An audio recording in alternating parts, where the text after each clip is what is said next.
Asia cup 2025-ৰ সময়সূচী আহি গৈছে আৰু সময়সূচী ঘোষণা কৰি দিয়া হৈছে আৰু 9 ছেপ্টেম্বৰৰ পৰা অনুষ্ঠিত হ'বলৈ গৈ আছে এই এছিয়া কাপ। 9 ছেপ্টেম্বৰৰ পৰা 28 ছেপ্টেম্বৰলৈ অনুষ্ঠিত হ'ব এছিয়া কাপ আৰু এছিয়াৰ 8টাকৈ টীম থাকিব এই এছিয়া কাপত। T20 ফৰ্মেটত অনুষ্ঠিত হ'ব আৰু যি এছিয়া কাপ ভাৰতত অনুষ্ঠিত হ'বলগীয়া আছিল সেই এছিয়া কাপ কিন্তু এতিয়া UAE-লৈ শ্বিফ্ট কৰা হৈছে। ইয়াৰ কাৰণ হৈছে ভাৰত পাকিস্তানৰ যি শেহতীয়া বিতৰ্ক চলি আছে, সেই বিতৰ্কৰ কাৰণে আচলতে মেচবিলাক UAE-ত অনুষ্ঠিত হ'ব।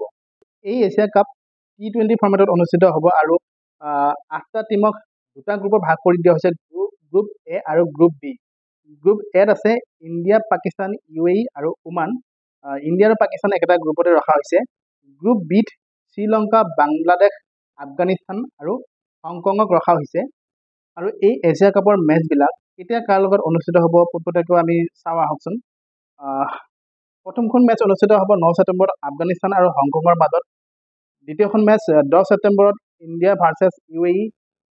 তাৰপিছত 11 ছেপ্টেম্বৰত বাংলাদেশ ভাৰ্চেছ হংকং, 12 ছেপ্টেম্বৰত পাকিস্তান ভাৰ্চেছ ওমান, 13 ছেপ্টেম্বৰত বাংলাদেশ ভাৰ্চেছ শ্ৰীলংকা, 14 ছেপ্টেম্বৰত পাকিস্তান ভাৰ্চেছ ইণ্ডিয়া, 15 ছেপ্টেম্বৰত UAE ভাৰ্চেছ ওমান, 15 ছেপ্টেম্বৰত আৰু এখন খেল আছে শ্ৰীলংকা ভাৰ্চেছ হংকং, 16 ছেপ্টেম্বৰত বাংলাদেশ ভাৰ্চেছ আফগানিস্তান, 17 ছেপ্টেম্বৰত পাকিস্তান ভাৰ্চেছ UAE, 18 ছেপ্টেম্বৰত শ্ৰীলংকা ভাৰ্চেছ আফগানিস্তান, 19 ছেপ্টেম্বৰত ইণ্ডিয়া ভাৰ্চেছ ওমান।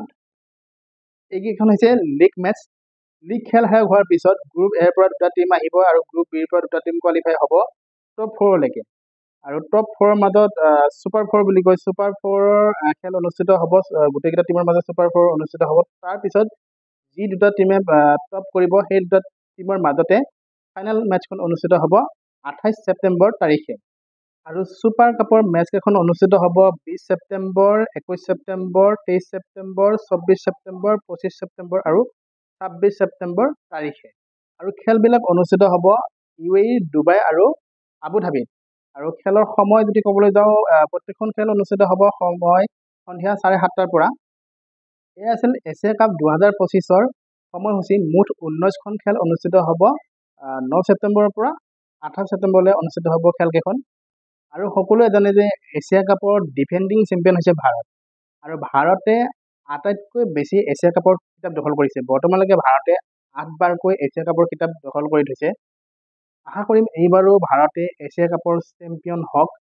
আৰু 14 তাৰিখে যি ভাৰত আৰু পাকিস্তানৰ মেচ আছে সেই মেচখন বিগ মেচ, সেই মেচখনৰ বাবে সকলোৱে অপেক্ষা কৰিব ক্ৰিকেট প্ৰেমী দৰ্শকসকলে। কিন্তু শেহতীয়াকৈ যি ভাৰত আৰু পাকিস্তানৰ মেচখনক লৈ সেই মেচখনক লৈ কিছু বিতৰ্কও চলি আছে।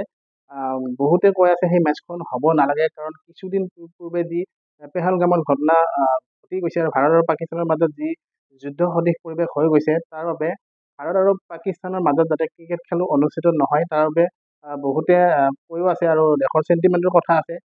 সেইফালৰ পৰা চাবলৈ গ'লে ভাৰত আৰু পাকিস্তানৰ মেচখনক লৈ কিছু অনিশ্চয়তাও দেখা গৈছে বৰ্তমান।